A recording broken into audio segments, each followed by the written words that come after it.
because it's the Yod side of Rochel Imenu, Yud Aleph Cheshvan is her things and so on.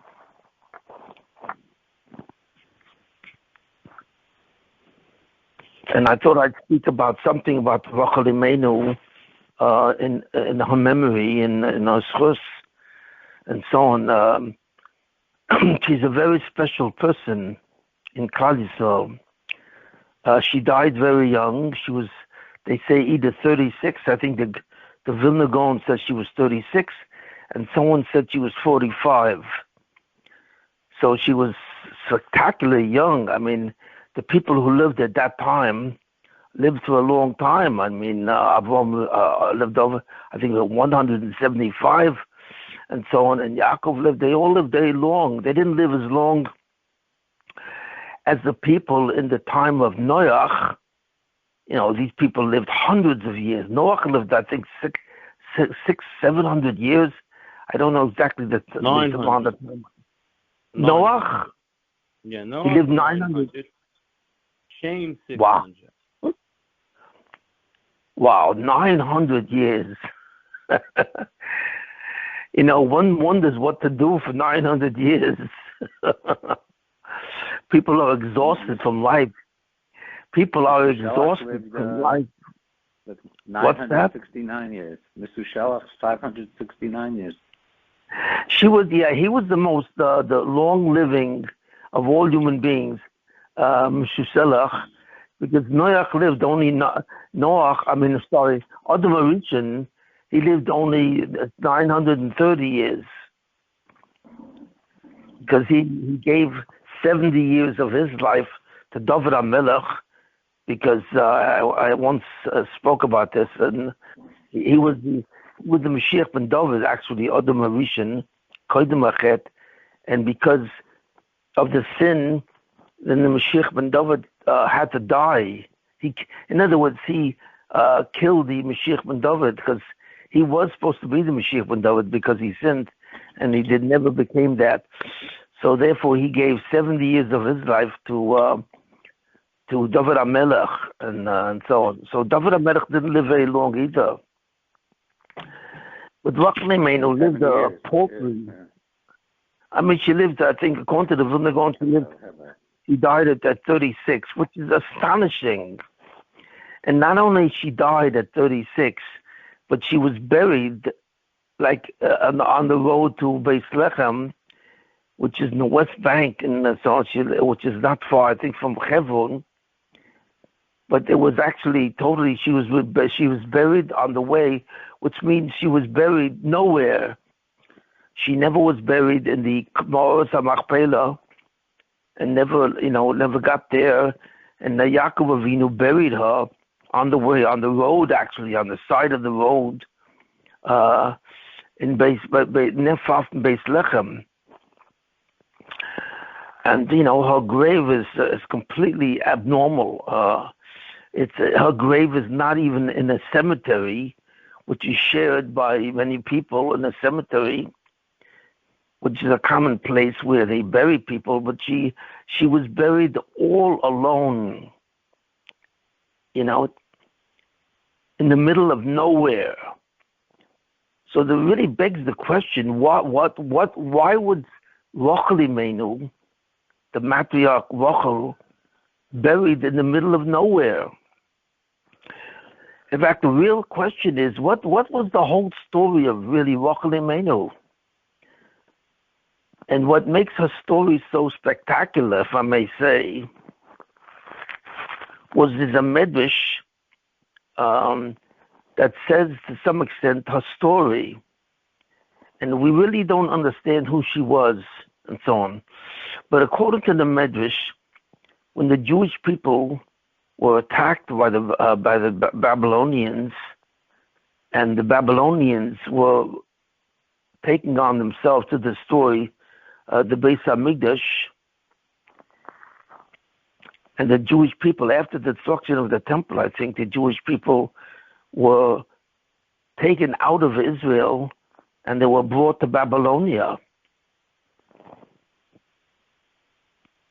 But the road to Babylonia, which is in southern Iraq and so on, passed by that place where Rochel Imenu was buried.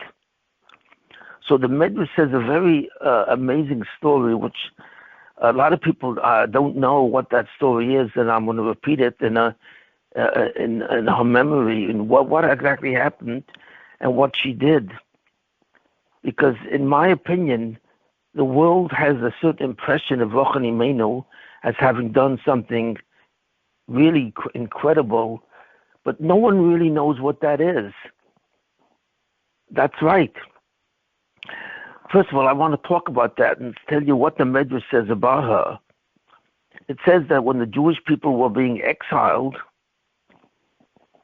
all the Ovos and Moshe Rabbeinu and all the many of the great tzaddikim who died, who weren't dead yet. Actually, they were dead. They were dead, and they all turned to God to try and talk to God to have mercy on the Jews and on Klal Yisrael, to in some way bring them back, eventually back to Eretz Yisrael, and so on. So the Ovos first went to God, Avram first, Yitzchak, Yaakov, Moshe, and Aaron. I mean, all the great personages in Klal Yisrael went to God to please beg him to restore the Jews from the exile. And the Rebbeinu Shem did not answer anyone. The Rebbeinu Shem fundamentally confronted each one, and he did not reply, and he said nothing. So therefore, it was seen that none of the tzaddikim who implored the Rebbeinu Shem to bring them back and redeem them, and the Rebbeinu Shem did not answer them. He didn't say anything. He was silent. So therefore, they failed in their prayers. So finally, Rochel Imenu comes to him, and she comes to God, and she says to please bring these people back from the exile. And suddenly God speaks and answers her.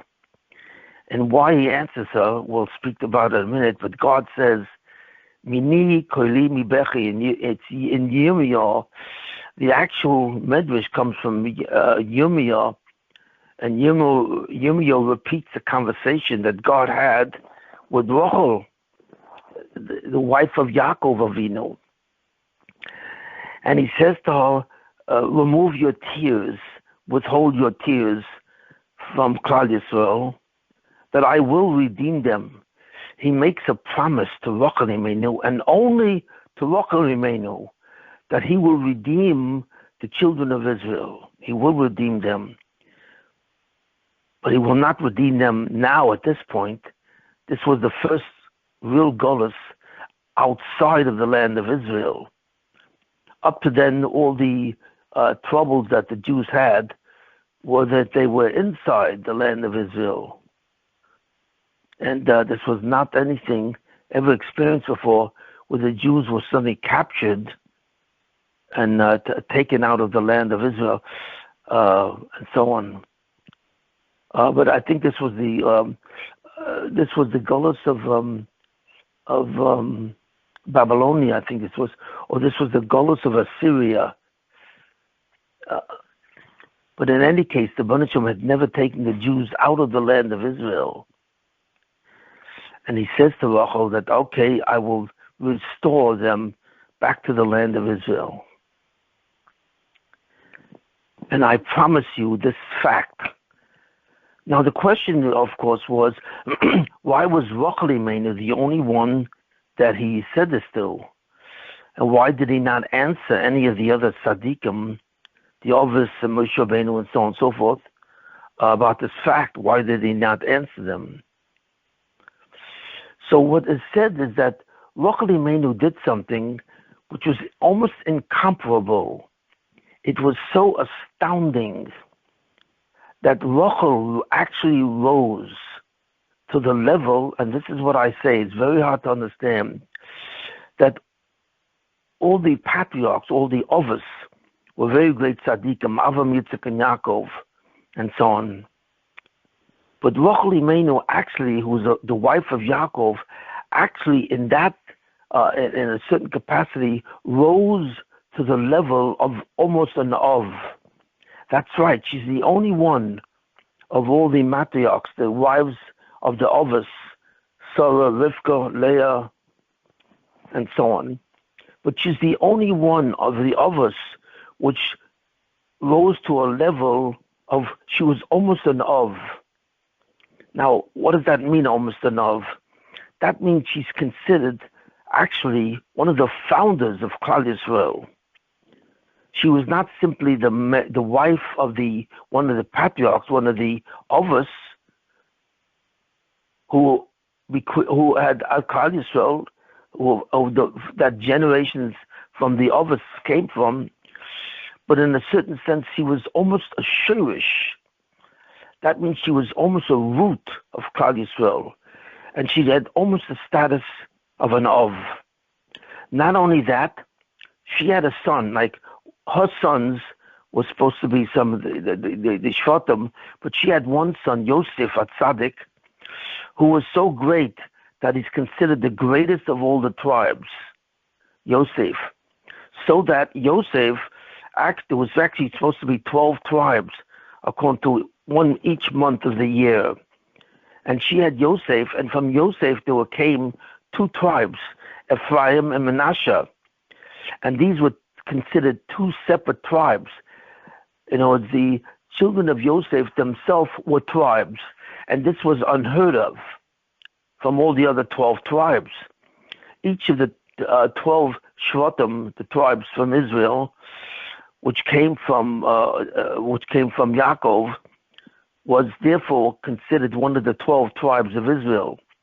But the tribe of Yosef was divided into 2, and it became 2 separate individual tribes.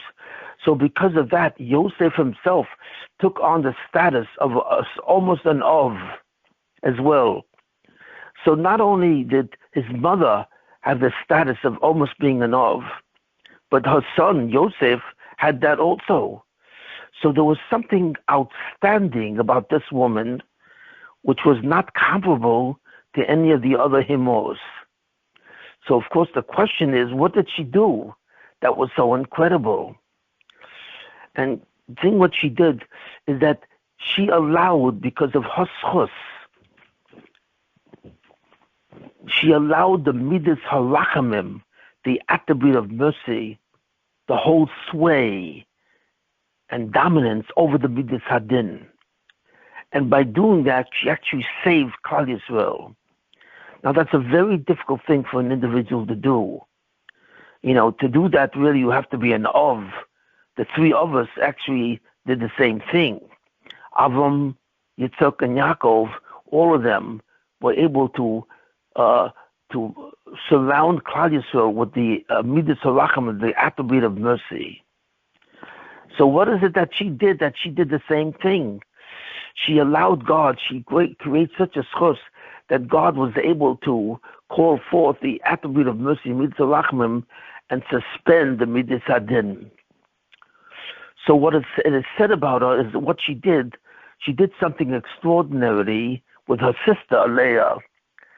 Because the truth is that really from Rochel Imenu was supposed to come the 12 tribes. The whole destiny of the Jewish people and of Klal Yisrael in their assignment to save the world from Ibud, from annihilation, according to the Mitzvah Din, that whole thing was supposed to happen to Rochel. She was supposed to be the only wife of Yaakov, and therefore she was supposed to support the whole efforts of Yaakov Avinu to bring Klal Yisrael. Klal Yisrael was supposed to come from Rochel alone, you know, and therefore she would have been the main imah, the main mother, matriarch for Klal Yisrael.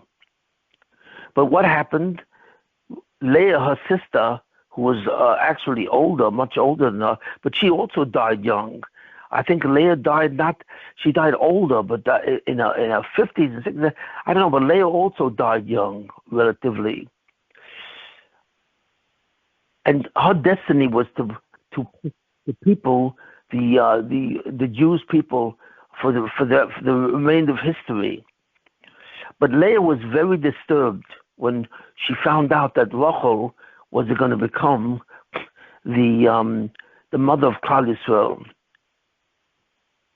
But she was not disturbed because of that. She was disturbed because it seemed to be her destiny that she would have to marry Yaakov's brother, his older brother, not really his older, they were twins, Esav. In other words, Rochel was supposed to marry Yaakov, and Esav, the wife of Esav was supposed to be Leah. And Leah was very shamed. She did not know what would happen to her, and she was terribly shamed and terribly depressed. And Rochel saw this. And what Rochel did was suddenly she said, I cannot take on my destiny if it means that my sister will bear that level of shame. So therefore she said, I will give it up. I will give up my chelek and let Leah have that chelek, which is actually astounding. And what she did was she allowed Leah and she assisted Leah in marrying her, what should have been her husband, Yaakov, to Leah. That's right. Because they made a certain agreement, Yaakov and Rochel, that Yaakov, on the day of his wedding, would give Rochel a certain code so that he would be able, she would know that he would know it would be Rochel, because they thought that Lavan, his future father-in-law, would in some way conspire to have Yaakov marry Leah in some way. So they created this kind of system. And what happened was Rochel actually gave that code to Leah so that Leah could marry Yaakov first and alone. In other words, she was willing to give up her complete destiny, which is the highest destiny in the world, because she would be the mother of Klal Yisrael, which was this astonishing chelek for Klal Yisrael in terms of human history. But she was willing to give that up because of the embarrassment of her sister. And this, when God saw this, such a sacrifice, I mean, it was one of the most incredible sacrifices, because it was not simply that Rochel was willing to give her husband Yaakov to another woman. That itself is quite remarkable, that she was willing to allow Leah to marry Yaakov and not marry him at all. That was also because Yaakov loved Rochel in a very special way, and Rochel loved Yaakov. They were really, I mean, one of the greatest couples that were ever created. Yet she could not take that destiny and then embarrass Leah and leave her in a totally depressed and inhumane condition. And she was willing not only to give up Yaakov Avinu, her husband, but she was willing to give up her destiny, one of the highest destinies ever given to a human being, because at the price that she was asked to do that, by allowing her sister to be totally submissive and totally depressed and broken, she could not take that role, and she was willing to give it up. Now, what was significant about that role? You see, the one thing about God, the thing which most impresses God is what? Is if you behave exactly like God. And in terms of an action, what is the greatest action which God always does? It's a singular category of actions that only God can do. And any human being that suddenly partakes of this action is said to be godly. Like it says, Mahu Rachum Afato Rachum. Chazal say that the more you imitate the actions of God, the more you identify with the divine essence, with the Shekhinah. And what is that action? It's very simple. That action is giving. In other words, when you give, pure giving, not a concept of taking. God has nothing to do with taking. Taking has to do with a dependent person in some way because of a need or because of a want. And the greatest attribute of God is that God has no needs, number one, but more than that, God has no wants. So in a certain sense, God is completely removed from the action of giving. From the action of taking. God is completely removed from the action of taking. In a certain way, taking, the action of taking, is not part of God's vocabulary. So this action which Rochel was doing, which giving up her future husband, number one, and giving up the destiny of Klal Yisrael, number two, was a total act of giving. Because what it means is that Rochel would be for the rest of her life in a sad state. So therefore what? So therefore that condition which Leah was about to receive from Rochel, even though that would resurrect Leah from depression and being broken, but the same action that Rochel was about to do for her sister Leah would put her in a depression or some kind of state. But she was willing to take on this role, and so it was a role of suffering. It was a tremendous role of Sovle Chaloim, because this was not simply Rochel giving up a love. This was Rochel giving up her zivug.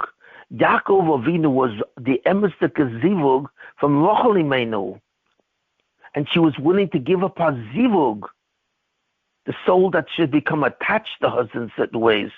Why? So that her sister would not bear the kind of suffering that seemed to be destined for her. So God saw this as a profound giving. It was so profound, it was something that it was worthy to put Rochel on the pedestal of almost being an of. So God said, well, by doing this, you have become a representative of the agent of the Midah of Rachamim. And therefore, you are the only one that I can answer. Because in order to save Klal Yisrael from a doom, from exile, a person has to have this chus to that level of rachamim. And what you have done basically qualifies you for this.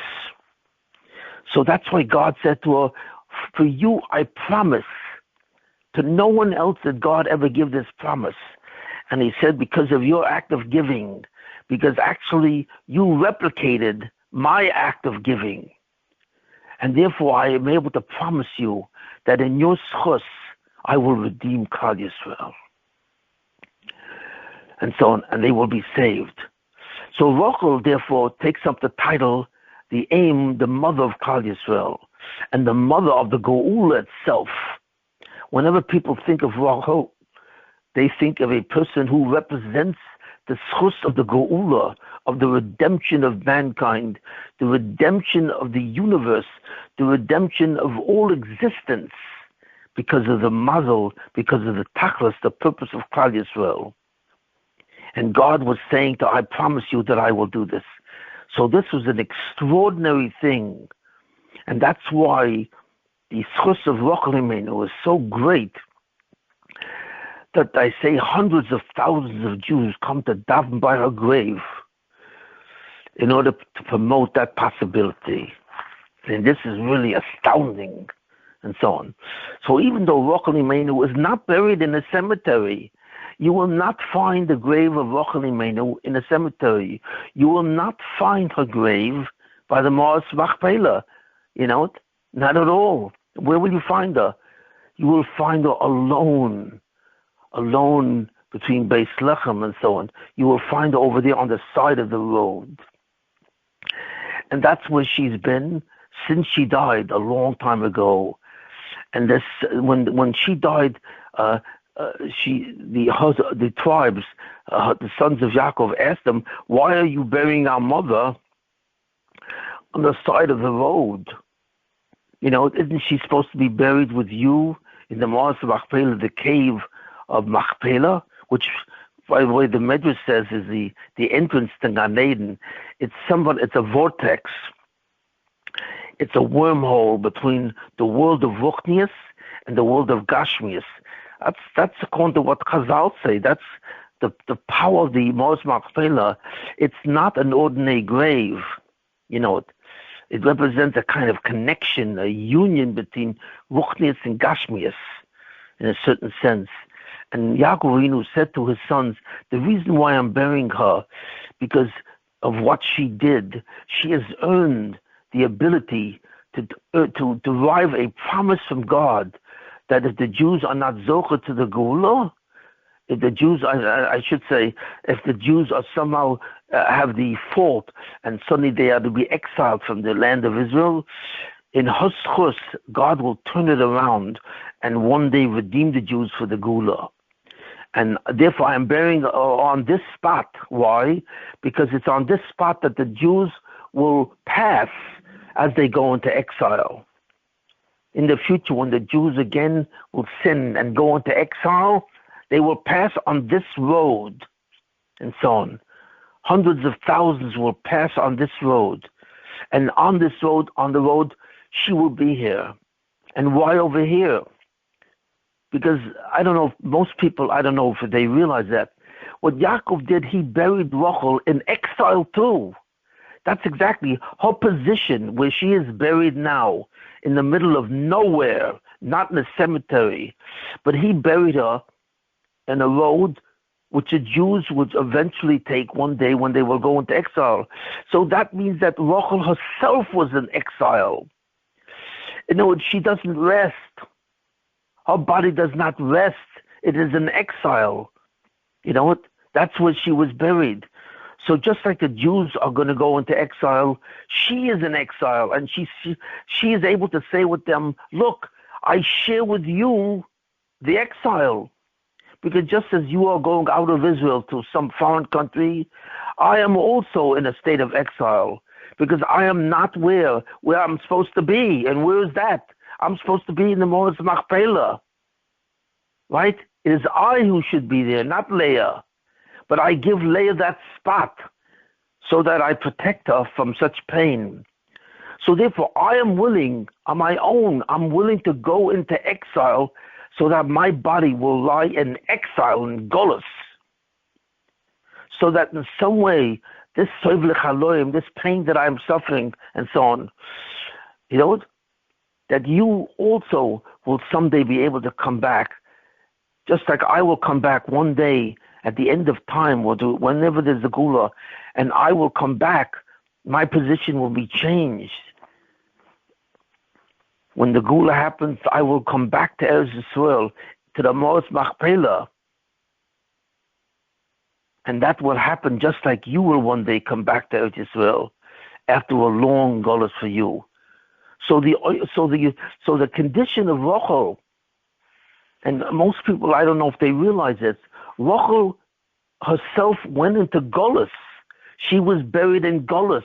She was buried nowhere outside of a cemetery on the side of a road. She took on the same status as the Jewish people.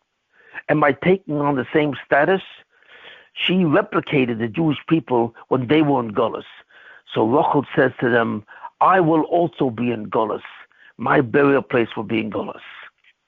And this is the meaning that Rochel is buried on the side of the road on the way to Lechem. And this is what Yaakov Avinu said. Why? Because in a certain way, Rochel took on the role of what?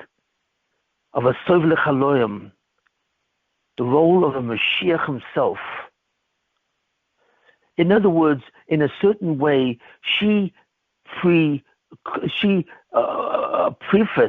her role of Yosef. Yosef would become, her son, would become the founder of the generation of Mashiach ben Yosef, which represents tremendous rachamim for Klal Yisrael, because the Mashiach ben Yosef is a soivlich haloyim. He suffers so that Klal Yisrael does not suffer. He replicates the condition of Klal Yisrael who sins. But rather than have Klal Yisrael take on the burden of that sin, so that sin can appear in them as an neshama, it does not. That the external aspect of Klal Yisrael doesn't record really the sins that they do. So just like the Mashiach ben Yosef is the greatest Seivul Chaloyim for Klal Yisrael, and he saves Klal Yisrael from the appearance of a sin that they should possess, but instead he possesses.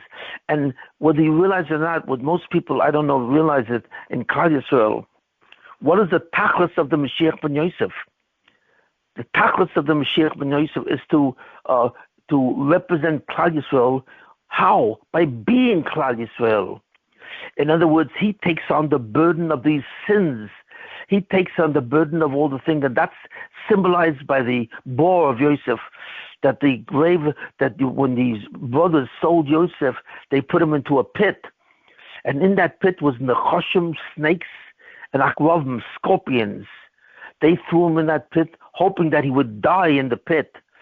And that boar, which Yosef was, represents the tachlis of Mashiach ben Yosef, that he is always near death. There's always the possibility of him dying from the Choshim and Akrovim, and so on. And why Nechoshim and Akrovim? Why? Because a Nachash is a serpent. It represents a serpent. And why were there serpents in that boar, in that pit? For Yosef. And these were poisonous snakes. Why? Because he has to suffer that which Klal Yisrael should have suffered, but doesn't. He takes on their suffering of the what? Of the Nachash. And the Nachash is the symbol of the Yetzer Hara. The Nachash, as a poisonous snake, is the symbol of Zohamah. And Zohamah, which is the Malach HaMavis, Zohamah, which is represented by the Malach HaMavis, takes his domination because of the sin of the first snake, what's called the Nachash HaKadmoni. So the reason why that pit takes on poisonous snake, because the whole reason why Mashiach ben Yosef suffers instead of Klal Yisrael is because that sin because that sin comes from the Nachash HaKadmoni, the first serpent who represented the Chet of Chava and Adam Arishim. And that Chet is represented by the snake. So that's why the snake threatened Yosef while he was in the pit. But not only that, what else was in the pit? The Akrav. An Akrav is a scorpion. Why were there scorpions in that pit that threatened the life of Yosef? What does that mean? Because when did Rochel die?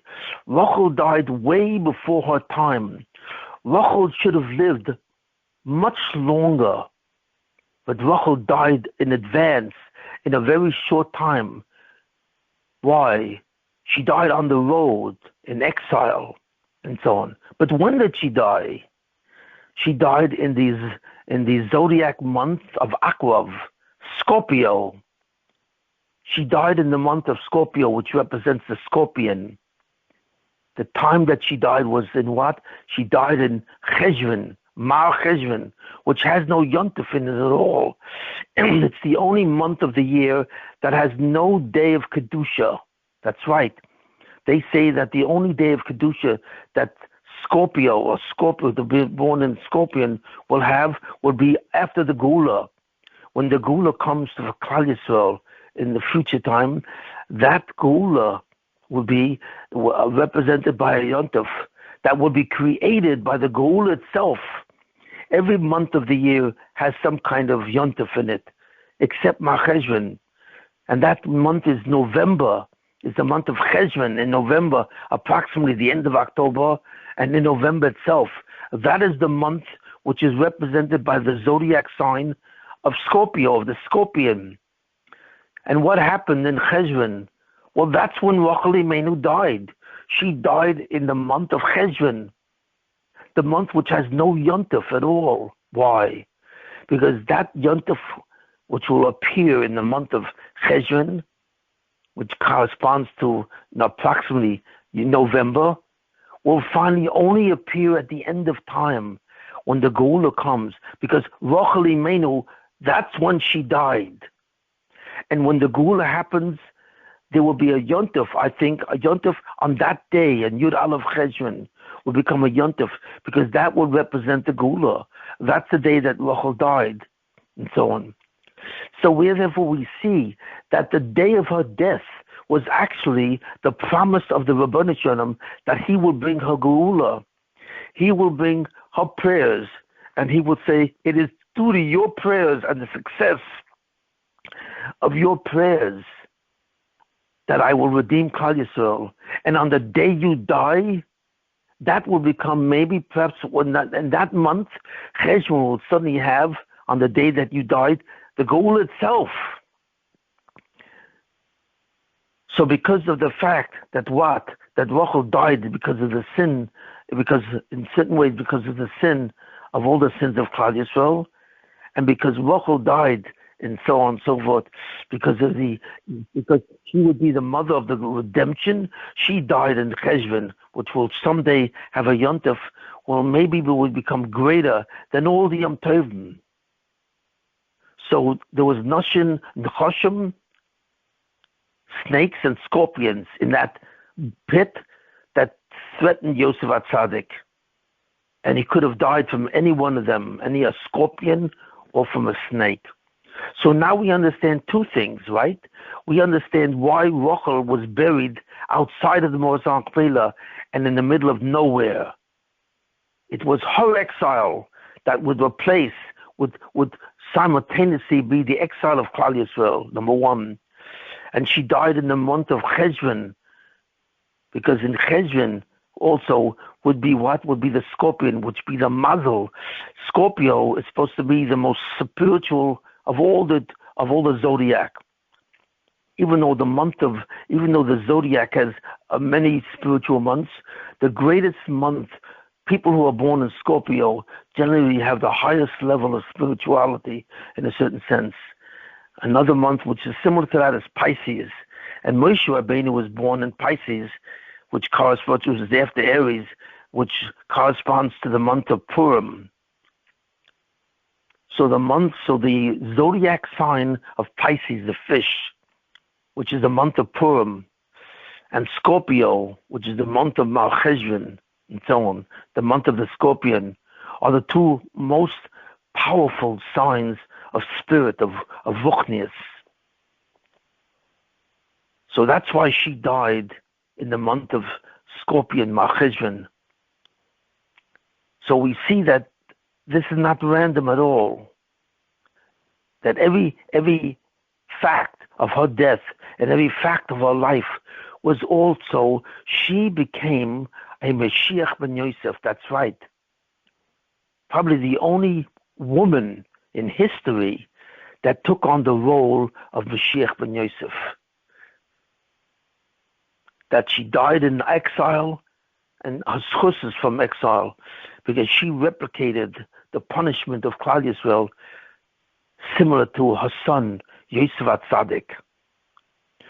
But the real question that we have to ask is, what did Rochel do? Was that the reason why God answered her?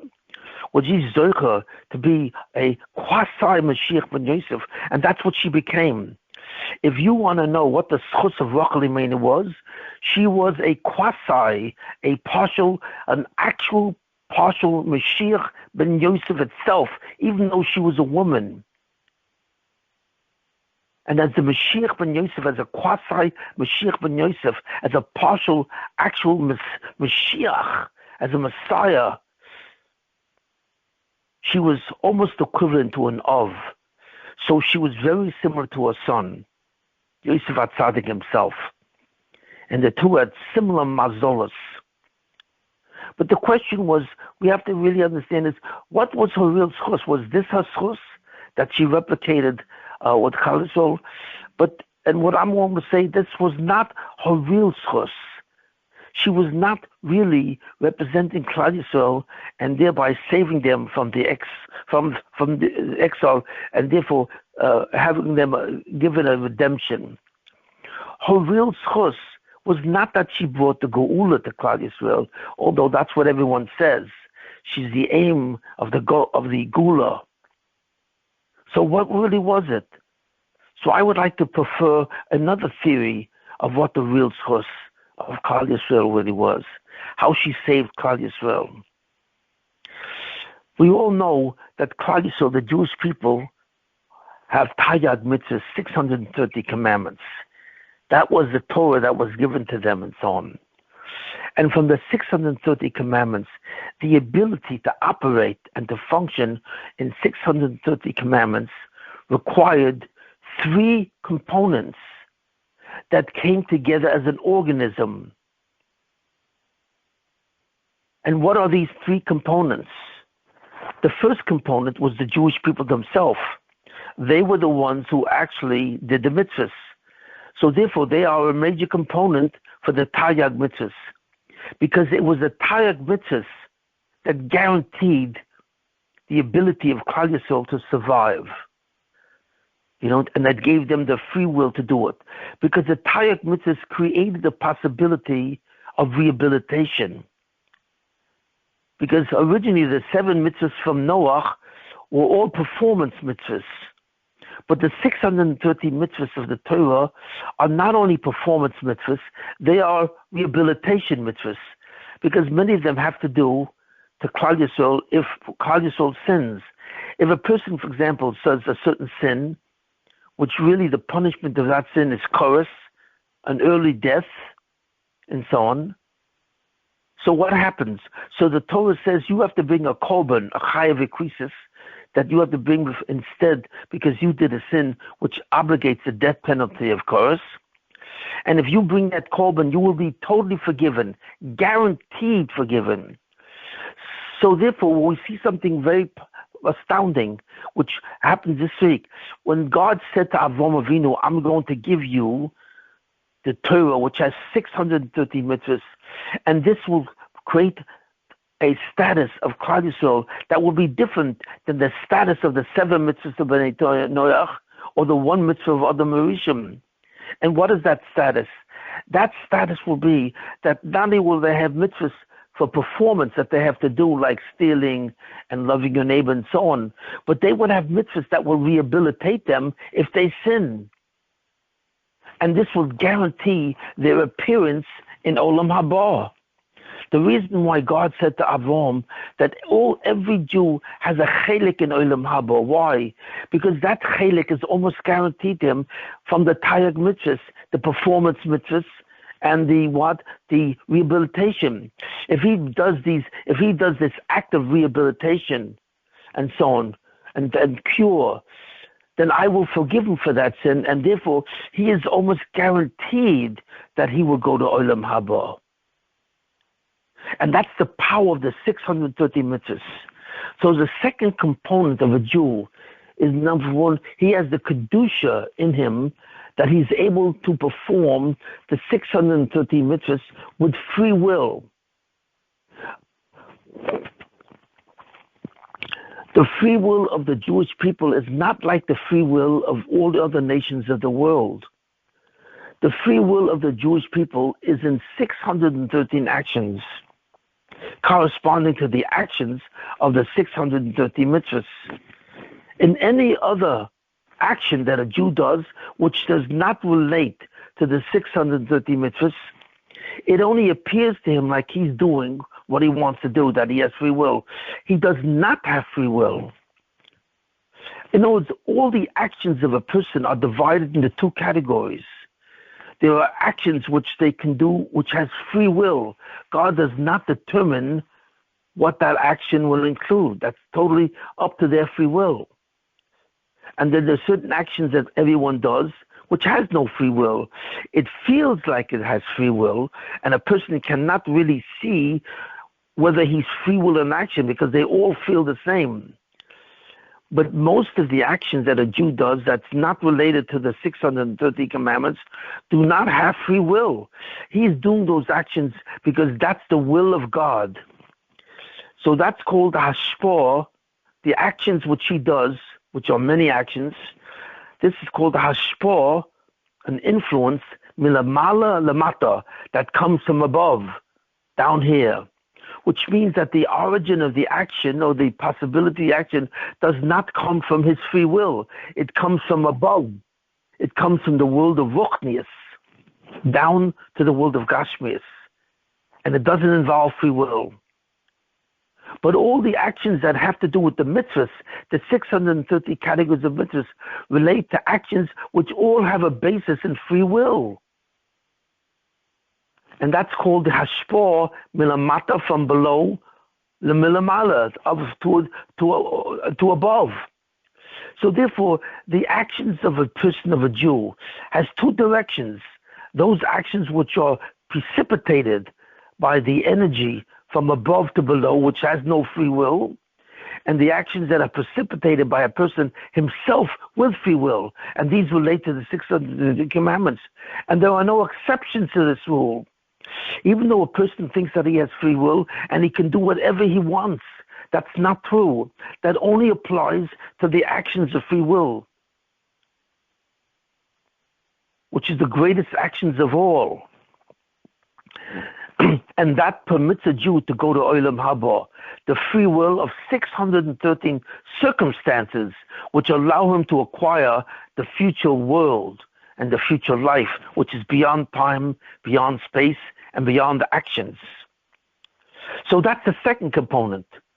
Therefore, a Jew earns Olam Haba, the future world, because he has the Kedusha to perform that. In other words, if a goy does the 630 commandments, he does not have the ability to create Olam Haba. The goy does not have the ability to create Olam Haba. He does have the ability to reside in Olam Haba if he does the 7 mitzvahs. The goy has retained the mitzvahs which Noach had, and through those mitzvahs, he earns Olam Haba. But he has no ability to qualify for Olam Haba on the basis of 613. If he does those 613 actions alone, he does not qualify for Olam Haba. It has no effect on him. Because in order to qualify Olam Haba, you have to have a soul which has the ability to respond to the stimulus of 630 mitzvahs. And that is a Jewish soul from the Ranchi, Nefesh Ruach Chaya, Nefesh Ruach Neshama Chaya Yechida. The only neshama that can actually get, the only person who can actually get a soul, which is equivalent to the Yechida, which is a soul in Olam Haba, is a Jew. A guy cannot attain that. He can attain the possibility to reside in Olam Haba, but he cannot attain the ability to create Olam Haba. Only the Jew can do this, because he has 2 mitzvahs, performance and rehabilitation. A goy only has performance mitzvahs. He does not have rehabilitation. He can somewhat rehabilitate himself through the action of tshuva, the action of repentance, but he cannot rehabilitate himself to the extent where he can cancel all his sins. They have a much greater power to annihilate him than the Taryag mitzvahs has to annihilate the Jews. And this is the critical difference between a Jew and a goy. So therefore, the Kedusha of a Jew, the Kedusha's Klal Yisrael, is one critical component of a future resident of Olam Haba. The other resident, the other future power, is the 630 mitzvahs. By doing those mitzvahs, you can acquire Olam Haba. But there's a third component, that's right, which most people don't realize. And that third component is Eretz Yisrael, the land of Israel. If you ask most people, why is it that the Jews are assigned the land of Israel? What is so special about the land of Israel that this is the ultimate destiny of the Jewish people in Olam Hazeh? That by the Geula, by the redemption, the Jews will be returned to the land of Israel. The land of Israel seems to be a geographical location. What makes that land so special? Well, what makes those lands so special is because God says that if the Jews are in the land of Israel and they worship idols, they do avodah zarah, the land will throw them out. It will vomit them out. It uses the verb lahoki, to vomit. Now, it's a question, how can a land vomit? Vomiting is a biological process in which the body You see, it reverses the direction of its esophagus, so all the food does not go down to the stomach from the mouth. It rather goes from the stomach back up to the mouth, and it expels the food which is toxic. Vomiting is only be done by a living thing. So by God saying that the land can vomit you out if you worship idols, God is saying that this land is not like every other geographical area on earth. This land is a living. This land is alive. It's like a biological entity. And not only that, you know it's alive because this land takes place in the performance of mitzvahs. There are many mitzvahs which cannot be done outside of the land of Israel. You have to be in the kedusha and the holiness of the land of Israel so that you can You can perform these mitzvahs. Like, for example, Trumas and Maasros, the matnas kahuna, which you give to the Kohen, which is called Truma, you do not give Truma outside of the land of Israel. And not only that, prophecy, for example, only resides in the land of Israel. True prophecy cannot be given outside of the land of Israel. So once the Jews went into the land of Israel in the time of Yehoshua ben Nun, not when they were in the desert, because they never became fully Jews. When the Jews, when they listened to the spies and they suddenly rebelled against Moshe Rabbeinu and against God, and they said, we will never go in there, and therefore they were mourning, God said to them, so in that case, the punishment for the sin of the spies was that the Jews never became completed. It wasn't that they died in the land, in the Midbar, in the desert. Many people think that the Jewish punishment was that they died in the desert. They died in the desert of Sinai, and they never reached the land of Israel. So all the Jews who were in that generation, in that time, by the spies, the sin of the spies, died in the desert of Sinai. But that wasn't their real punishment. Their real punishment wasn't that they had to die in the desert. Their real punishment is that they would never go into the land of Israel. They would die before they reached that land. And what does this mean? This means that the Jews would never complete this organism called Klal Yisrael. Why? Because it's true they would have Taryag mitzvahs, yes.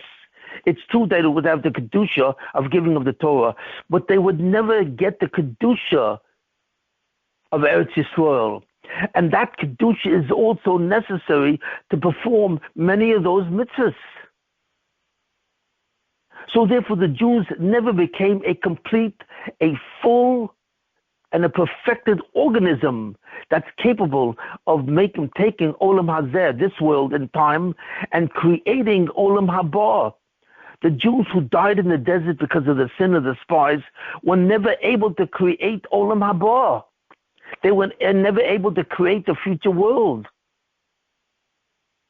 because they died in the desert, and they were never able to do that class of mitzvahs which were rehabilitative, or which in some way had to do with the freedom that entitles the Jew to get Olam Haba. So therefore, the true punishment of the Jews who sinned with the spies was that they never became fully Jews, because they never were qualified to take the Taryag mitzvahs. No Jew who died in the desert, the Midbar Sinai, ever became a full Jew. And this was only finally done with Yehoshua ben Nun, when he brought the Jews, who's left of the Jews, well, there were only two Jews, Yehoshua ben Nun and Kalev ben Yefunah. Those are the only two that really survived, because they didn't sin with the spies. So everyone else died fundamentally. Those two were Mashiach and Yosef and David. Yeshua was from Yosef. Okay. And Kalev was from Yehuda. Yes, but they never participated in the sin of the spies. But everyone else fundamentally didn't. And therefore, they never became an organism which has the power to change a universe which is dominated by time, space, and action, into a universe that's dominated by awareness, where they suddenly achieved the highest level, where there was no time, There was no space and there was no ability to do an action. They became eternal. And they were only able to do that as a triplicate organism of being a Jew, of having the Taryag mitzvahs, of being a Jew, of having the Taryag mitzvahs, and being in the land of Israel. Because it was those three components that gave you the power to create Olam Haba. And that's what the Jews lost in the desert. That's what the Dor HaMidbar, the generation of the desert, lost. They never became real Jews. And that's why the Sefer Yeshua, which is part of Tanakh, which is part of Nach, the Nevi'im Kesuvim, that's why the Sefer Yeshua is really part of the Torah itself. It has a similar sanctity to what? It has a similar sanctity to the 5 books of Moses, to the Torah Moshe, which is the only book that's in the Nevi'im prophets, and that's the book of Yeshua. That's why that book is similarly considered part of the original Torah itself. Because that's when they finally went into Israel. So the fact that they went into Israel completes all of them as Jews, as an organism, as an entity which has the ability to what? Don't forget, the Jew has the greatest power that has ever been seen. What is it the Jew can do that no other Jew can do? He becomes the gatekeeper to Olam Haba. He can take an existential plane, which is governed by time, past, present, future, space, distance from one place to another, an action, and the ability to do a Maisa. And that guarantees, through free will, the Taryag mitzvahs, the ability to transform Olam Hazeh, this world, in time, space, and action, into eternity, where there is no time, no space, and no action. You have any idea what the power to transform is? To take a universe from one level and restore it to a universe on another level. That is an act of creation, an act of yesh me'ayin in a certain sense, that comes from the free will of Jews. The Jew has the power of creation itself, formation itself.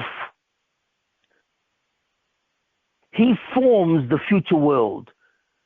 The world which is eternal, never ends. It has no end because it has no time. No one can do that but the Jew. He is the gatekeeper. That's why all the anti-Semites, they are in for a terrible din. Because every anti-Semite will be annihilated. Why? Because they attempt to kill the gatekeeper for eternity, the only one who can create eternity, and they have no concept of that. They do not know that when they perform anti-Semitic acts and so on, they don't know that they are actually interfering with the most powerful man on earth.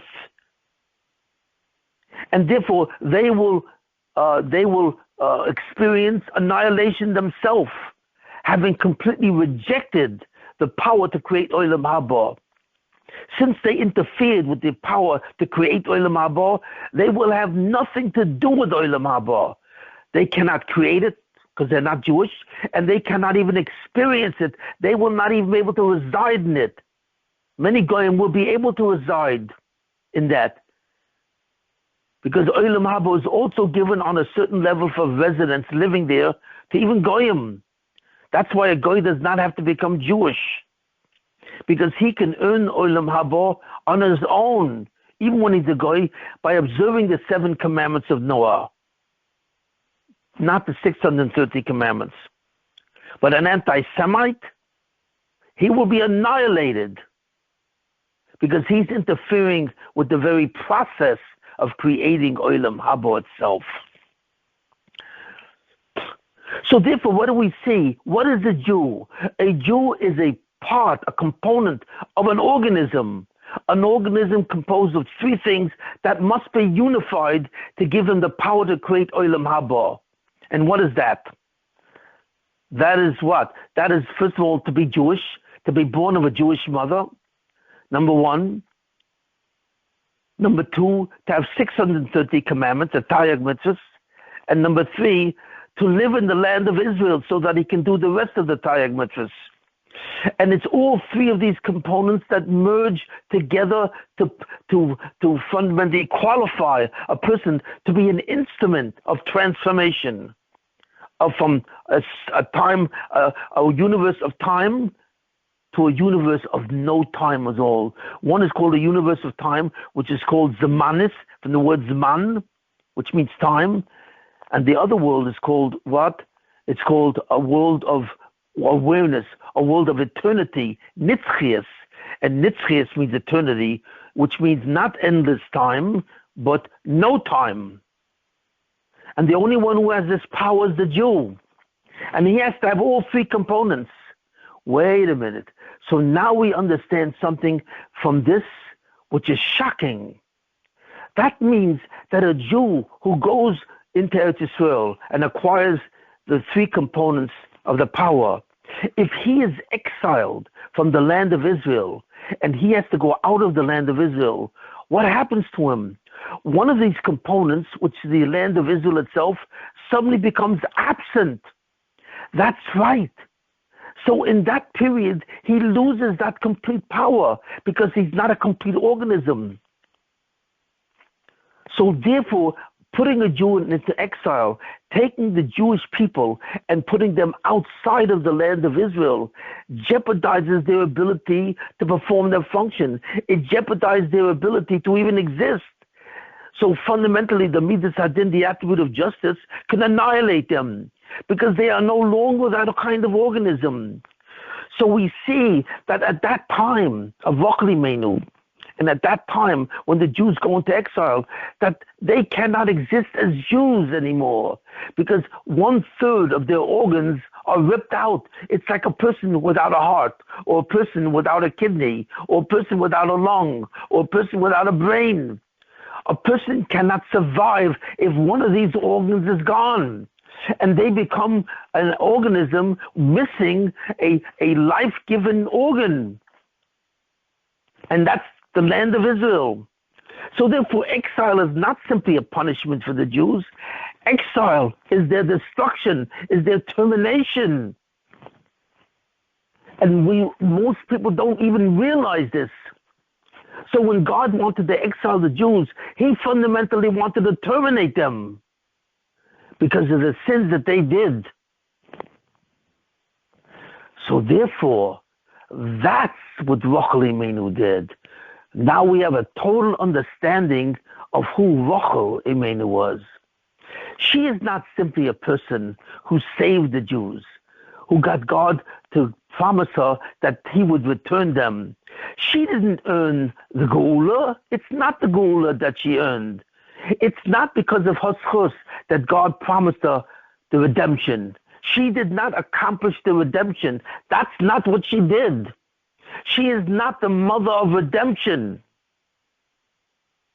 She is the mother of exile.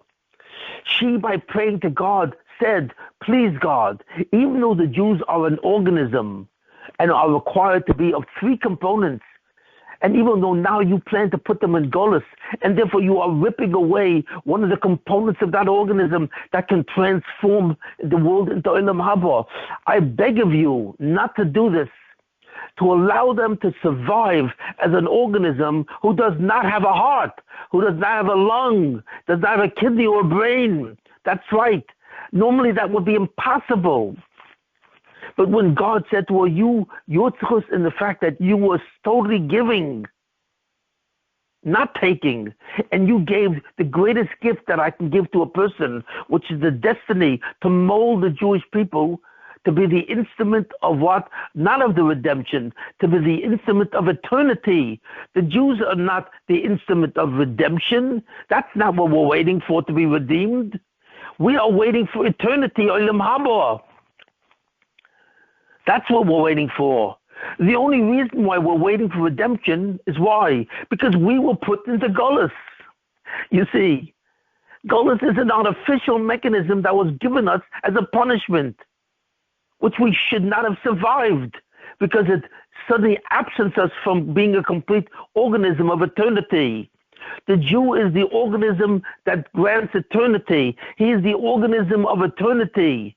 He is not the organism that's looking forward to the redemption. So Rochel Imenu, because of her schusim, allowed the Jews to survive even though they were not a full organism of eternity. That was what she did. And God said, because of what you did, that you did totally giving, you became my representative. You became, as a woman, mamash, a representative of Mashiach ben Yosef. So what I will do is I will bury you in exile. Yaakov, you will die young, at 36, which is very young for a person at that age. And you will die young, and you will die, and you will be buried not in a cemetery, not in a cemetery with Jews. Rochel is not buried in a cemetery of Jews. She's not buried in the Beis HaKvorim. She has nothing to do with where Jews are buried. She is buried outside in exile, alone, and on her own. And God said, just as I give you this exile, and you survive, because eventually, one day, you will return to the Ma'oretz HaMachpelah.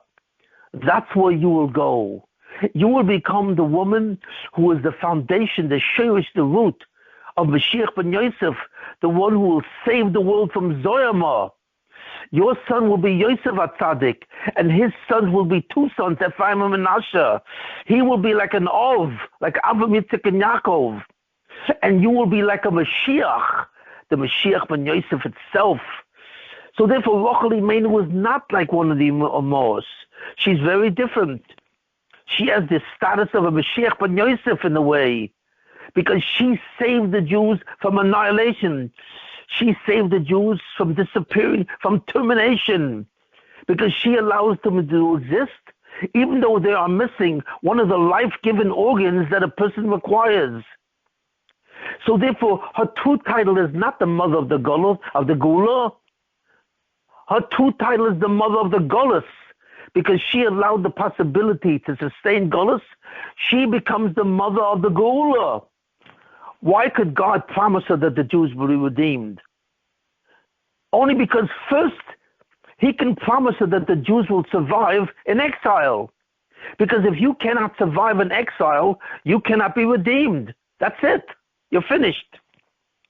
So that because she enabled the possibility of surviving in an exile, she now retains the promise of redemption. And this is the action, really, this is the single action of a Mashiach ben Yosef.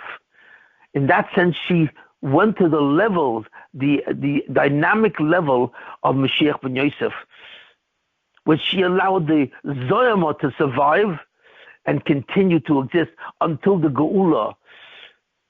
So therefore, she is a partner to her son. Her son is the Mashiach ben Yosef, the one who redeems Klal Yisrael from the war, from the famine that should have annihilated the Middle East. And her son redeems the Jewish people and the world from the Zoyama of the Nachash, so that the Malach HaMavos does not become the Malach HaIbud. Right? The Jews survived that Zoyama.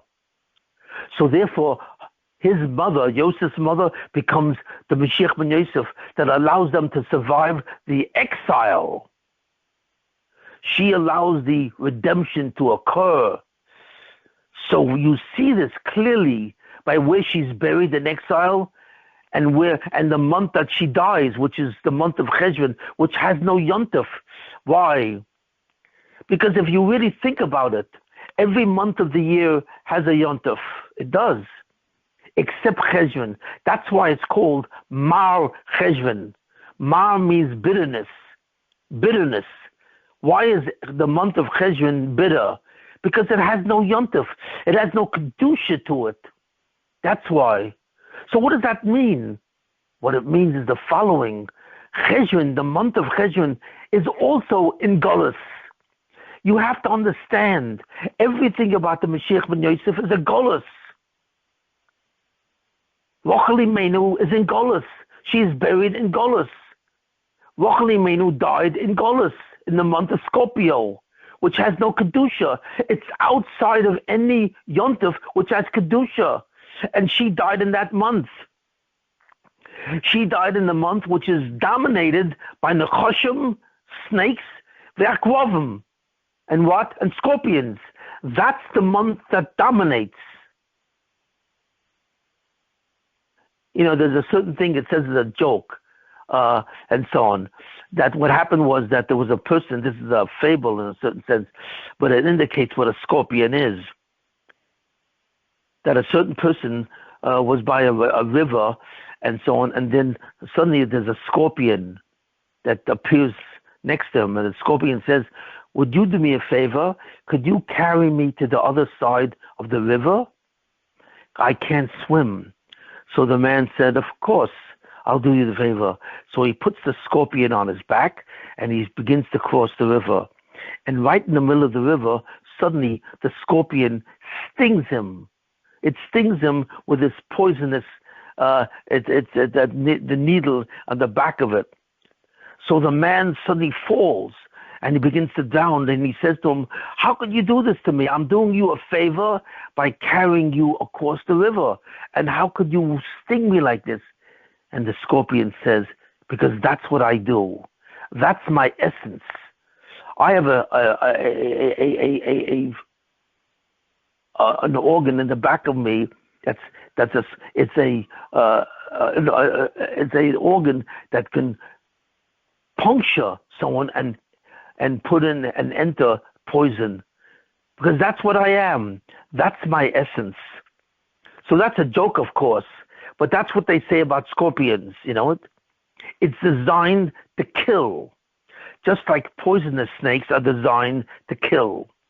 Both of them have venom. And where is that venom? In them. That venom is not outside of. That venom is part of their organism. And that venom is equivalent to zoama. Zoama is like venom. Where is that venom? Is it outside of the person? No, it's inside the person. When Chazal say that zoama is a venom of the Malach HaMavis, Hitlbo zoama, that when Chava sinned, she caused Adam to sin, and she sinned by eating from the Eitz HaDaas Tovira. She caused a venom to enter into her organism in the inside. And that venom will kill anything on the outside. And it will eventually could kill her. And it's what kills her. The curse of death created the Zohar of the Malach HaMavis. The curse of Zohar created the Malach HaMavis. And that's why people die. Because they have an internal venom that not only can kill other people, but it kills the person who possesses it. So scorpions and Nechoshim is what? So therefore, that's why it has nothing to do with Kedusha.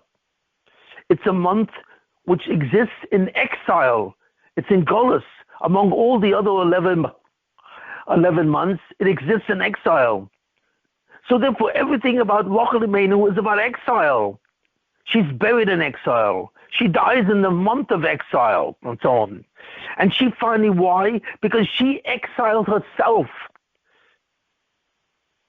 She determined her own destiny. She ripped up her destiny from Klal Yisrael to be the mother of Klal Yisrael, the nation which has the Kedusha to create, to transform the world of eternity. And she permitted to go in exile. She went into exile intentionally to save her sister. And that was such an incredible action that God said to her, by doing this, you have giving. You have participated in the total process of giving. And I have never seen anything like this. So therefore, you are elevated to a new status. You are elevated to the status of becoming a Mashiach ben Yosef, the one who saves the world from Zoyama, because that's the power of Mashiach ben Yosef, to save the world from death, to save the world from Tumah, to save the world from the Zoyama of the Nachash. And you have risen to that status. So therefore, you have allowed the process of exile to the Jews without them being hurt permanently. It will not destroy them, although it should destroy them, because they are now no longer a complete organism of Kedusha. So therefore, when we think about the thing of Rochel Imenu transformed Klal Yisrael so that they could survive in Golus. Because why? Because Rochel Imenu transformed herself. She put herself in Golus. She absented herself. She removed herself from the tachlis of Klal Yisrael by giving the whole tachlis over to her sister. And for what reason? Because she could not stand. She said, I will not take this destiny if it means that my sister will be destroyed, that my sister, another person, will be terminated. And therefore, I will go into Golus, even if it means my early death, even if it means I'm finished. Why? Because of my concern for my sister. And this was one of the greatest instances of self-sacrifice. So therefore, Rochel Imenu was not tied to the Geula, to the redemption. She is not. She is tied to the exile. She is in exile. She died in exile, in the month of the exile. And she allowed the exile to exist with Klal Yisrael. She is the mother of Golus. She's the Aim HaGolus. Oh, now we understand how she became the mother of redemption. Why? Because redemption is not the future destiny of Klal Yisrael. It's not. The future destiny of Klal Yisrael is eternity. Existence without time, space, or action. Eternity, not redemption.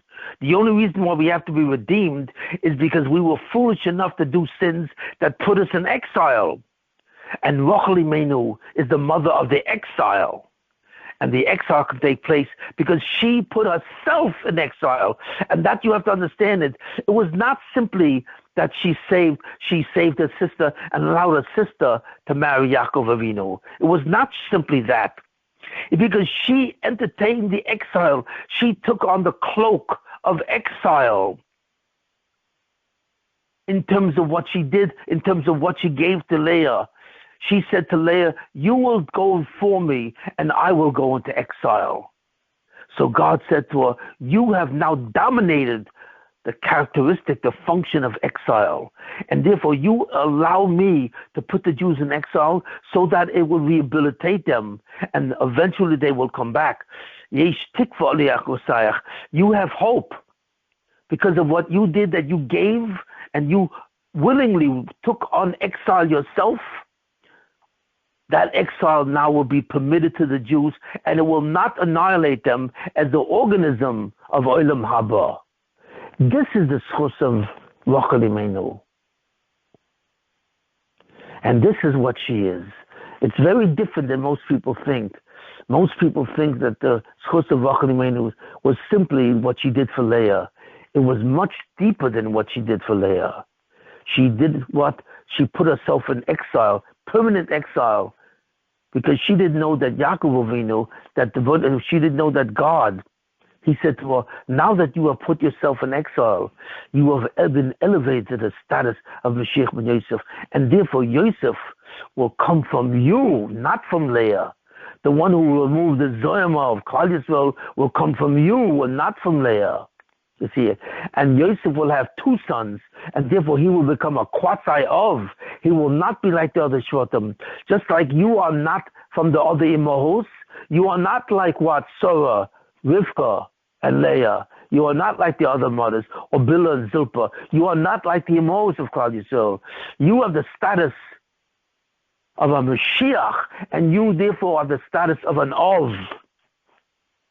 And you are special. And this is my gift to you. Because in doing what you did, you have did the one thing that I would do. My essence is giving, not taking. And by giving up the destiny of Klal Yisrael, by giving up all of that, you have imitated me.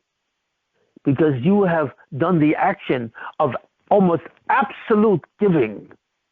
And for that, you are the other Mashiach. You're the silent Mashiach. So you will be in their Golus of Klal Yisrael. But eventually, not only will the Jews be redeemed from that Golus, but you will be redeemed. How? That's right. Nobody realizes the other point. You will be redeemed. Because one day you will go back and then you will be buried in the Ma'as HaMachpelah. You will be with your husband Yaakov. And then from that part, you will have Tchias HaMesim. You will be resurrected as a thing, as a Mashiach in a certain sense. So that's why Rochel is said to sing, I miss my son Yosef. I miss him. Because he is what evolved from my deeds. He came from my sacrifice. He came from my willingness to go into exile to save the Jewish people. So when God says there is hope for you, yesh tikva l'Yisrael, hope in what way? There is hope for you that the Jews will be able to live in exile and still be the organism that transforms Olam Hazeh to Olam Haba. This is Rochel Imenu. This is who she is. And that's why hundreds of thousands of people go to daven for her. Whenever a person requires an extra measure of Rahmanas from God, he doesn't go where? He doesn't go necessarily to even the Temple Mount. Right. Because the temple is also in Golus. But where does he go? To the one person who supersedes the concept of annihilation, who creates the concept and permits the concept mitzad ha-rachamim, mitzad ha-din of rachamim. And that's Rochel Imenu, who's really, in a certain way, the single most powerful person in this world. There is no one ever who has done what this woman has done. And therefore, her zchus is phenomenal in the sense that she is truly the Yeshua of Klal Yisrael from Golus towards the Gula. And we should be zocher in her zchus to finally be zocher to the Gula itself, to finally see the Gula that the Rebbeinu Shalom has promised us thousands of years ago. 97% of human history has already gone by. Thousands of years have already gone by since Yeshaya, Yirmiyahu, and Yechezkel, since they all have promised Klal Yisrael that they will all participate in the Gula. And there is nothing. We are in the worst generation of all, the worst period, and so on. And we don't even see it. But it is imminent. It's right in front of us.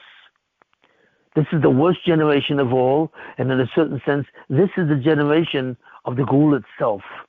And we have to hope that in the zchus of Rochel Imenu, that finally the promise that was made to her by God, that you are the aim of Gula, and you are really the aim in your Chetzonius, you're the mother of the redemption, but in your Panemius, in your interior, you are the mother of exile. And that's it for this year today. Any questions?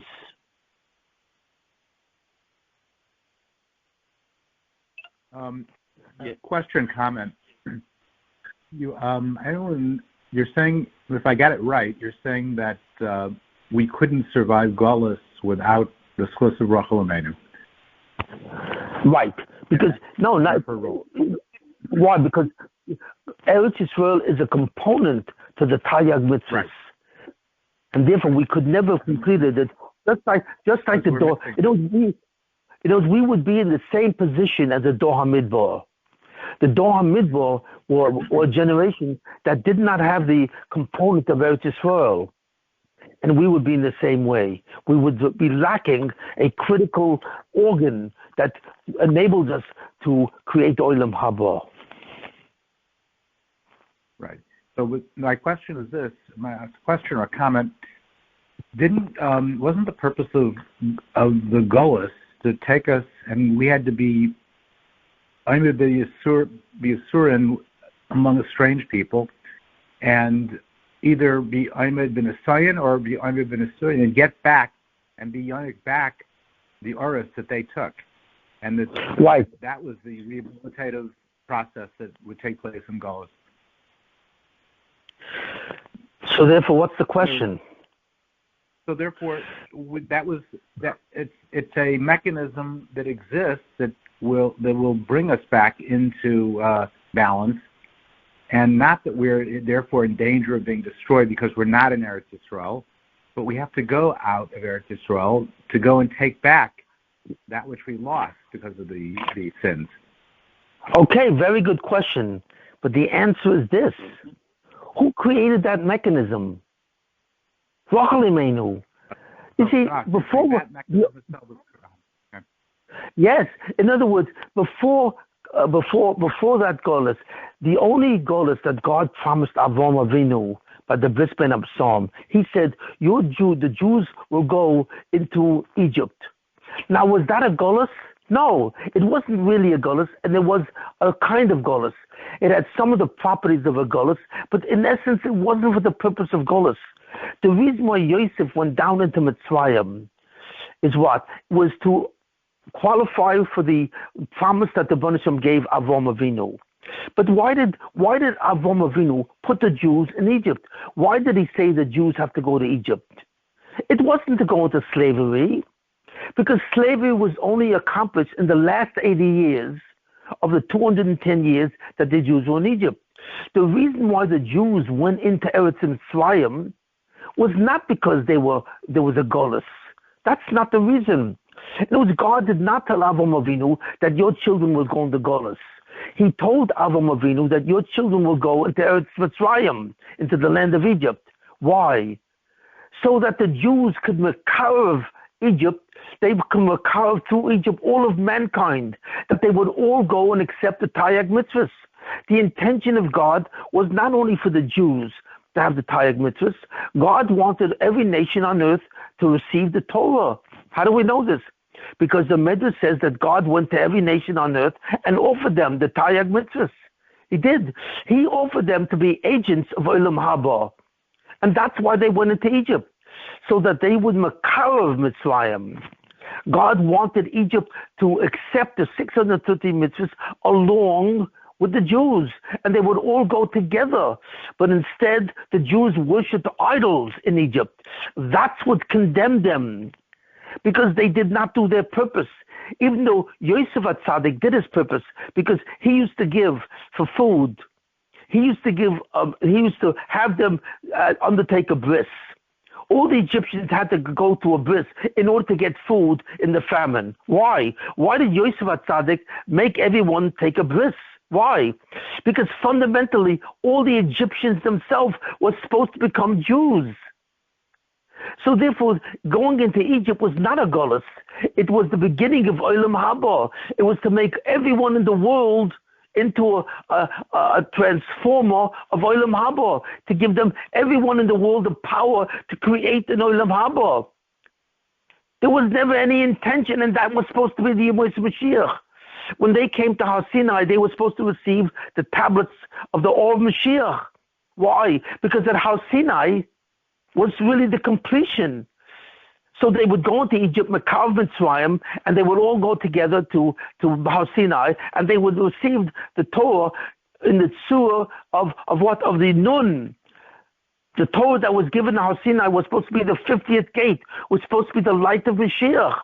And everyone together would they would go back to Egypt, and the Jews would go to Eretz Yisrael.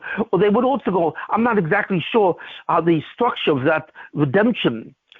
But God never said to Avram Avinu that your children will go into Golus.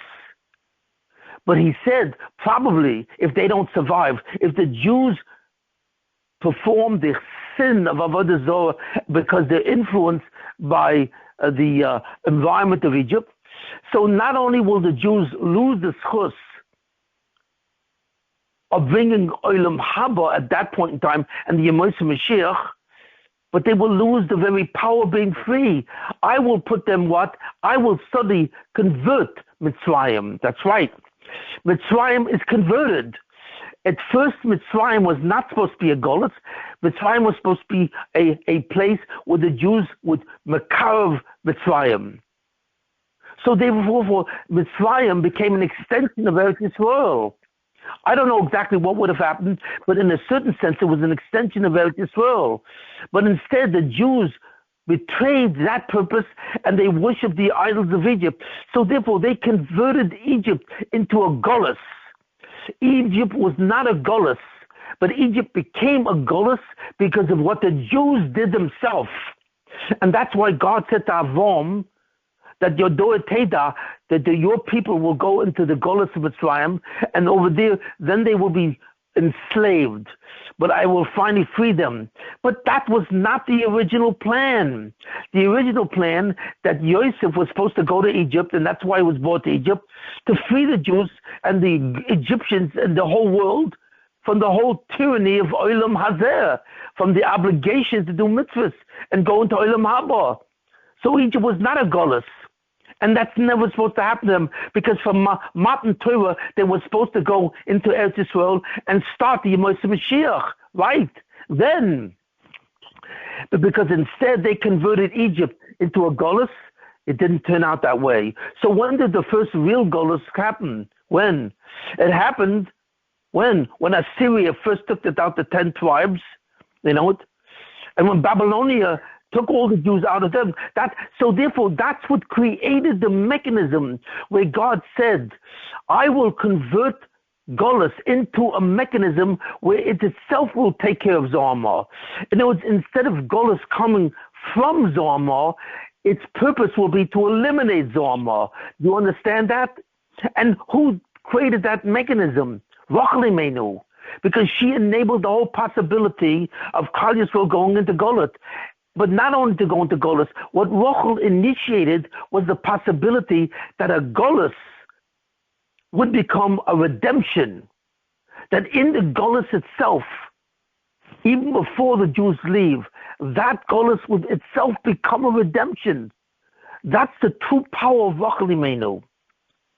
That by creating the possibility of a Golis, she changed the structure of the Hashkocha Protis, so that the Golis itself would have the function of saving Klal Yisrael by going into a Golis and eventually leaving. Rochel Imenu created the whole process of Golis and Gula. Golis and Gula is a process. It happens together. You see it. When you go into Golis, then you go out of Golis by going into Gula. It's a dual process. They're twins, Golis and Gula. If you go into Golis, then you have to be redeemed. Why? Because Golis itself was given a new function. It itself would be able to redeem the Jews and take them out. To what process? Well, the process that you're describing. By suffering in that Golis, the Jews would then be mechaper on the Chet and on the Zoyam that they acquired, and that would be it. But this whole process was created by Rochel Imenu. That's why a certain Kedusha was given to Golis.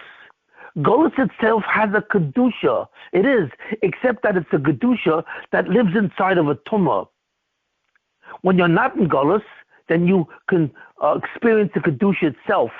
The Kedusha is outside, and the Shekhinah is said to not be in Golis. But when you go into Golis, the Shekhinah goes with you. Why? Because the Kedusha of the mitzvahs goes into Golis. But that's still a Kedusha. The panemius of Golis is a Kedusha. And therefore, Golis itself has the mechanism to be able to take oneself out of Golis. The destiny of Golis is to create the redemption, to take the Jews out. That which brings the Jews into Golis is also the mechanism which takes them out. And that's a very deep thing. She created that double mechanism where the Shekhinah can go into Golis with Klal Yisrael. Because the Shekhinah in Golis, the Shekhinah Begalusa, the Shekhinah in Golis, actually is subject to a new mechanism. That since that Golis has a Kedusha to it, eventually it will eradicate, it will be matar, the Jewish people, from the Golis. So that circumstance where we suffer is the circumstance which creates the Geula. It creates the ability to go out. And who did this? Who created this mechanism? Rochel Imenu. Because that was never given to Avram. You see, most people don't understand the Bris Bein Psalm. They assume that God said to Avram that your children will go into the Golus of Mitzrayim and suffer slavery, but eventually be redeemed. That was not what God said to Avram Avinu. He said your children will go into Mitzrayim not as a Golus, but to makav them, so that everyone will go out and take the Taryag Mitzvahs and be zocher, what? To Olam Haba. That was the promise. But God was saying what will happen, not what should happen. What should happen is the Jews will succeed in what? In converting and be makav Mitzrayim to the Geula. And makav to the Geula to remove the Zoyama from the Chet of Adam Rishon. But instead they didn't, because they worshipped idols themselves. So they deflected the whole purpose of the going into Egypt. Egypt was not a Golus. It was simply a process of kiruv. The Jews turned it into a Golus by worshipping the idols of Egypt and enduring slavery. So that's a completely different meaning to the Bris Bein Avsarim. And your question is very good. And I thank you for the question, because it allows me the possibility to really discuss what was really the promise of God to Avram Avinu. And that was done how? After the Jews had sinned and been worthy of Golus, Rochel Imenu comes along and says, no, take them out of Golus. Make that Golus their own Tahara. And why? Because of what I did for my sister. Because I gave up everything so that she should not be in pain. And God said, you have allowed me to give them the highest madrig of Rachamim, because now that Golus, which should have annihilated the Jews, will instead empower them to get out of the Golus and suddenly have a Geula. You are the mother of the Geula, and that's what I'll call you. But really, Rochel is the mother of the Golus. So tremendous things happen by what Rochel Imenu did. By allowing her sister to take her place, she created a new form of hashgacha. And this is why she is so powerful. She has an element, she's a quasi Mashiach ben Yosef itself, like her son and like her grandson, Ephraim and Manasseh. Any other question? Okay, thank you very much. Shimon, I just want to make one point.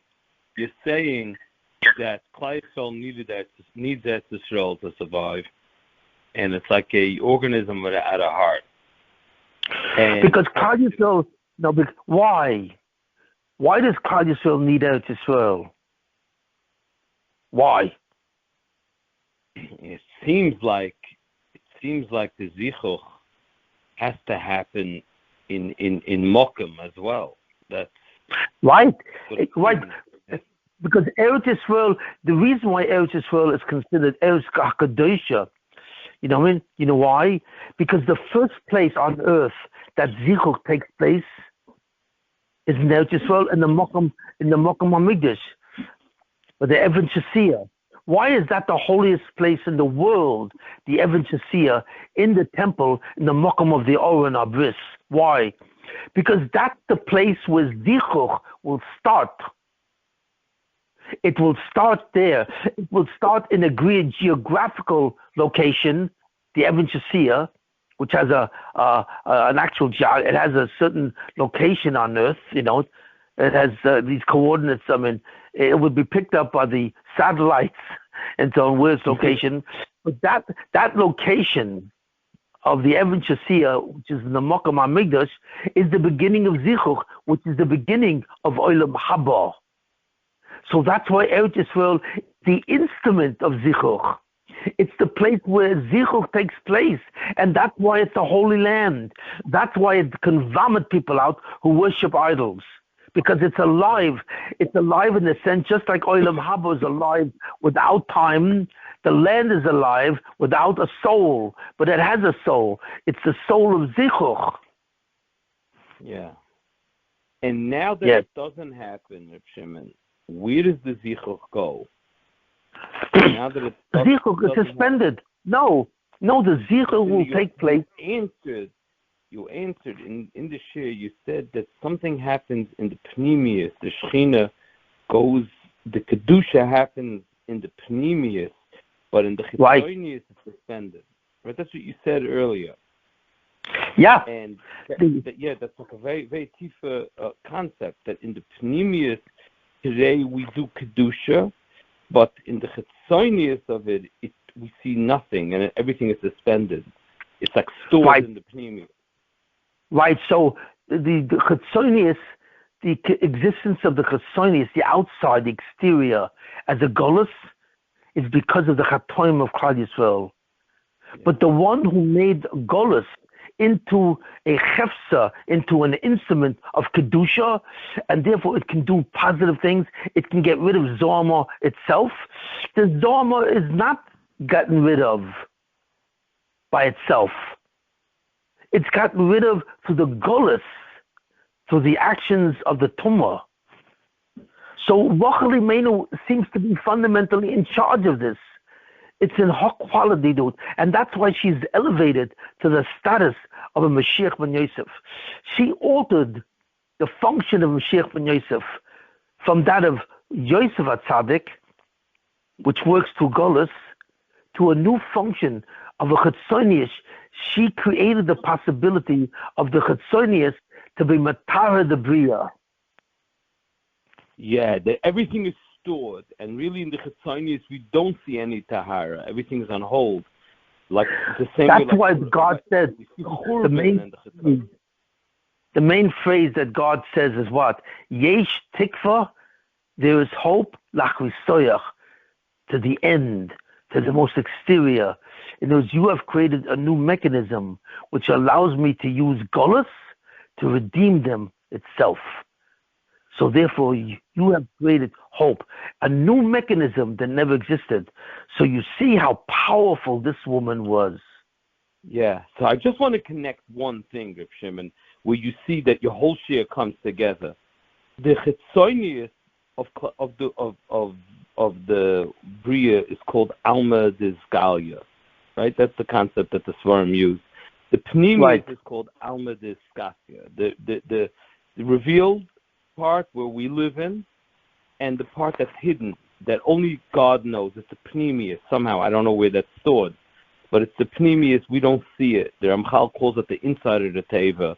So the outside is terrible. It's churban, it's golus, but the inside somehow is where the kedusha is stored.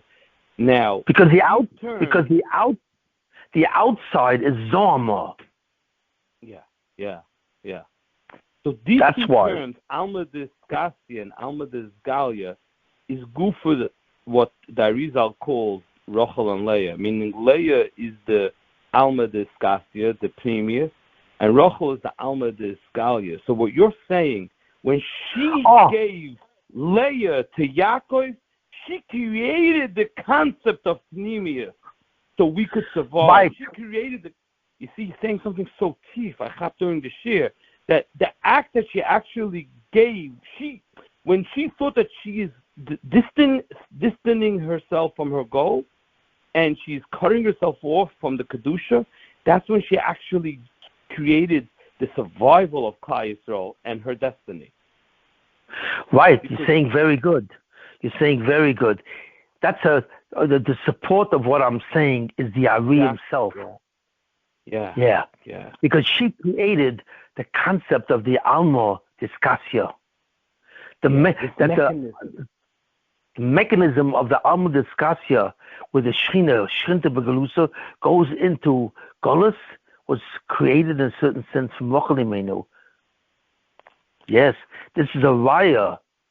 So you see that David, which represents Kedusha, would have had no chance of being anything if she wouldn't allow Leah to marry Yaakov. When she allowed Leah to marry Yaakov, she created the Mashiach ben David, not just the Mashiach ben Yosef. Because she allowed him to... From Leah, which represents Kedusha, when she gave Yaakov Leah and she stepped aside, she actually was boirei the Mashiach ben Yosef. So she didn't just do the Mashiach ben David. She didn't just create the Mashiach ben Yosef. The act that she stepped away from Yaakov, that created Soibel Chalor and the concept of Yosef. But the act that she allowed Leah to go to Yaakov created the Mashiach ben David. She actually created both. That's why she's the mother of Klal Yisrael. Both Mashiach. Well, in truth, her destiny was to be the original, to be originally the only wife, and therefore she would have created Yehuda and David that way. So she was fulfilling her destiny in a different way. But her original but you don't understand because Klal Yisrael wasn't ready for that. If she would have married Yaakov, then obviously Klal Yisrael wouldn't have survived. Klal Yisrael wasn't strong enough to have Rochel do both. The Kedusha would have been very open and very strong. They didn't have the Kalim for that. So Klal Yisrael's state to survive had to go through this new mechanism of Leah. And if she wouldn't have done anything, she would have married Yaakov, then Klal Yisrael, probably a lot of the neshamas wouldn't have survived. I think Ramchal says this openly. That and so she had a chance either to go herself and cut out a big part of Klal Yisrael, or allow Klal Yisrael survive and let Yaakov marry Leah. And she did that. Well, what she did was what she did was she created a new level of Zorma. You see, she did. Mashiach ben Yosef was created. That concept was created by the Chet of Adam Rishon. That was already done. Mashiach ben Yosef is considered like a wheelchair. A wheelchair for who? For Mashiach ben David. In other words, Mashiach ben David crippled himself and would have annihilated himself. But along came the Mashiach ben Yosef from the Mashiach ben David, and suddenly he became the mechanism of a wheelchair. So now the Mashiach ben Yosef, when you look at the Mashiach ben David, he's crippled. He's crippled and he sits on a wheelchair. And that's what it means. The Alma discussion and the Alma discalia, that what the Zoyama, the concept of Zoyama was created by the sin of Adam Rishon. That's where Mashiach ben David is allowed to survive. But what she did is she created a new concept in the mechanism of Mashiach ben Yosef. The Mashiach ben Yosef concept enables the possibility of Zohar. The Malach HaMovas then became the ultimate Malach of the Geula through Zohar. But what happened was with Rochel, when she gave up the thing for her sister, she created up not the principle of Zohar. That was created before, but she created a new form of that mechanism, which is what? Which is total Golus. Before that, there was another form of Golus. If you remember, in most of the Nevi'im, Klal Yisrael had enemies who were inside of Eretz Yisrael. Like Klal Yisrael was in Golus by the Plishtim, right? The Plishtim lived in Eretz Yisrael, they lived in Gaza. So they lived in Eretz Yisrael, but they dominated Klal Yisrael and they caused them suffering. That's called an internal Golus. So that was created from the Chet of Adam Rishon, from the Zoyam at that level, when if there would be a Golus, it would be inside of the land of Israel. But Klal Yisrael would not go outside because they would be annihilated. For a Golus to appear outside of the land of Israel is termination, but not inside of Israel. That's why throughout the entire Tanakh you see the different Golus that with Barak, with Shimshon Agibor, all these types of Golus happened inside the land of Israel. So therefore they were kind of a passive Golus. They were a nominal Golus. But what happened with Rochel Imenu, she therefore was at the time, she therefore had to protect Klal Yisrael not only from an internal Golus, but from an external Golus as well. And that would finally occur when Klal Yisrael would be exiled from the land of Israel itself, because that meant death, because it would absent the third component of the organism called the Jewish people. So therefore, what she did was she therefore took care of that. She allowed the mechanism of Golus to itself be a machaper. Golus itself would matara Klal Yisrael. Just like death is matara the body, Golus itself, complete removal of the neshama from the guf, complete removal of Klal Yisrael from Golus, will be their redemption itself. So that's what God said. When God said to Yesh Tikva L'Yisayach, what was the inner meaning of that? What it means that the golus that you now allow me to do, and you allow me to create that as a new mechanism to remove Zoma, which never existed before. The only mechanism that allowed me to remove Zoma was the mechanism of an internal golus. Inside the land of Israel, they will be oppressed. But that they should go outside of the land of Israel? No.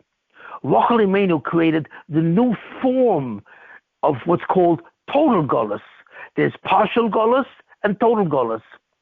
So by Adam Rishon, the Zoyma created what's called partial golus, where the oppressed nation would be in a population who would live in the land of Israel and oppress Jews. But that there should be a total golus, that the Jewish people should experience a complete removal from that environment called Eretz Yisrael, where the zichuch should take place, that they should no longer be connected to the mokum of zichuch. That's impossible until Rochel Imenu. By giving in the sense that Rochel gave her destiny to her sister, she acquired for Klal Yisrael the mechanism of a dual. There is now golus in a dual fashion, two ways. A golus, what do you call it? There's dual in the sense that both mechanisms would allow Klal Yisrael to survive. Whether they have a golus inside of Israel or whether they have a golus outside of Israel, both of these would become mechanisms which would redeem the Jewish people from the Zohar. That's Rochel Imenu. Rochel Imenu is the creator of the second golus, which is the Alma Discasia. There was no such thing as before Rochel Imenu as the Alma Discasia. It's only because of her sacrifice that allowed the Alma Discasia that there should be a dual golus, a dual mechanism of the Tahara of Zohar. And this is the goddess. So therefore, she is like a second Mashiach ben Yosef. You know what I mean? The first actual Mashiach ben Yosef was created was really Cain. That's why the story of Cain and Havel is so great. Cain was actually Mashiach ben Yosef, and Cain and Havel could have redeemed the sin of Adam and Rishon. They were the only human beings besides Adam and Chava that could have redeemed the Chet of Adam and Rishon, but they didn't, because of Cain killed Havel and completely turned over the whole Bria.